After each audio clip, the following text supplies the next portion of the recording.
Comment obtenir une bonne moyenne à la fin du trimestre ou du semestre?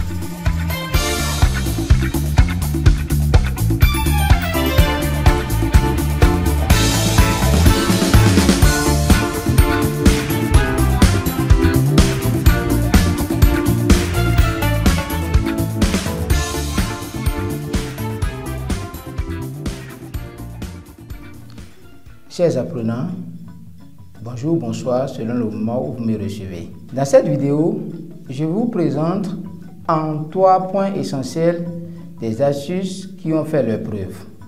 Premièrement, vous devez maîtriser les règles élémentaires du succès, à savoir la décision. Lorsque vous voulez obtenir quelque chose, vous devez décider d'abord. La décision seule ne suffit pas. Il faut l'engagement, c'est-à-dire quoi? Le travail dans la discipline. Lorsque vous décidez et vous êtes engagé maintenant, il faudra persévérer parce qu'on n'obtient rien pour rien.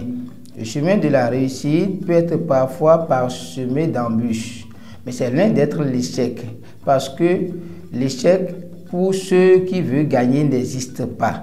Et donc, lorsque vous êtes engagé résolument dans la persévérance, le résultat est forcément au rendez-vous.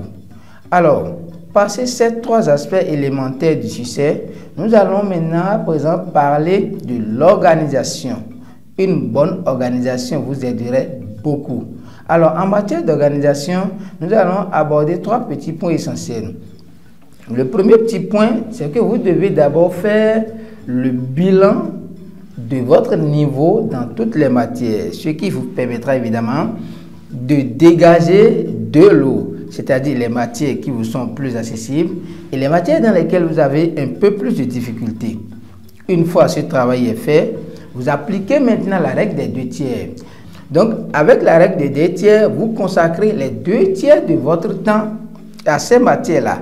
Ce qui voudra dire que ce pont que vous avez établi sans le savoir, vous essayez un peu de réduire ce pont-là, histoire de vous familiariser avec ces matières petit à petit, pour que du jour au lendemain, non, pour qu'avec le temps, vous puissiez quand même comprendre qu'en fait, il n'y a pas de matière difficile. Mais en même temps, je reviens sur un aspect.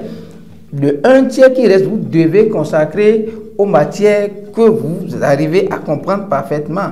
Parce que rien n'est gagné d'avance lorsque vous commettez l'erreur, par exemple, de laisser les autres matières pour s'attacher uniquement aux matières qui vous semblent difficiles. Là, vous tombez dans ce piège. En même temps, il ne faudrait pas consacrer la totalité de son temps aux matières que vous avez déjà eu le temps de bien comprendre. Non. Soyez équilibrés, parce que je vois beaucoup perdre leur temps pour une seule matière parce qu'ils estiment que c'est la matière qu'ils aiment, ou d'autres perdre leur temps parce que cette matière ils ne comprennent pas. Non. Utilisez simplement la règle des 2 tiers. 2 tiers pour les matières qui vous semblent un peu difficiles, et 1 tiers maintenant pour les matières qui vous semblent accessibles. Et là, l'équilibre est réalisé. Après cette étape, maintenant, vous allez opter pour le mentor. Ça veut dire quoi? Un mentor, c'est quelqu'un qui peut vous aider à vous en sortir dans certaines difficultés. C'est-à-dire quoi? Les matières dans lesquelles vous n'arrivez pas à vous en sortir, vous essayez de trouver quelqu'un. Ça peut être un camarade de classe, ça peut être un camarade de l'école, un ami du quartier, un parent ou un professeur avec qui vous entretenez une relation saine pour que la personne soit accessible. Donc, une fois vous avez les 2 autres étapes après le bilan, et après avoir maîtrisé la règle des 2 tiers, maintenant, vous essayez de trouver un mentor dans chaque matière. Ce qui veut dire qu'à chaque fois que vous avez des difficultés, vous essayez de vous diriger vers ces personnes qui vont vous apporter un peu plus de lumière sur ce que vous n'arrivez pas à comprendre.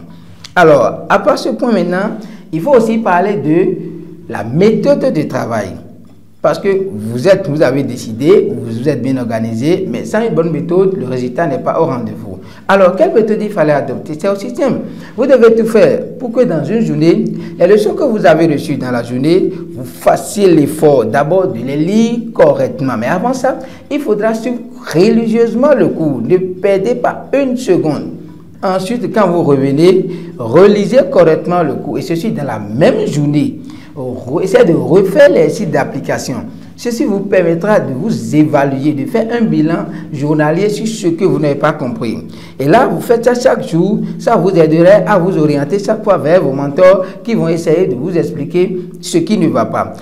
Alors, si vous adoptez cette méthode, vous n'aurez pas à accumuler des difficultés. Après ça, du lundi, par exemple, au mercredi, vous faites un petit bilan de toutes les notions. Alors, qu'est-ce qui n'a pas marché? Qu'est-ce qui a marché? Ce qui vous permettra aussi de relancer encore le jeudi avec vos mentors, histoire de finir avec ou de dissiper complètement ce qui n'a pas été compris. Alors, lorsque vous finissez ça, le jeudi, vous continuez avec votre travail journalier, c'est-à-dire relisez correctement les cours, reprendre correctement les applications, je dis bien le même jour. Alors, du jeudi au vendredi, le vendredi soir, vous faites aussi un bilan des acquis des 2 jours-là. Ça vous permet aussi de voir ce qui n'a pas marché et de voir ce qui a marché.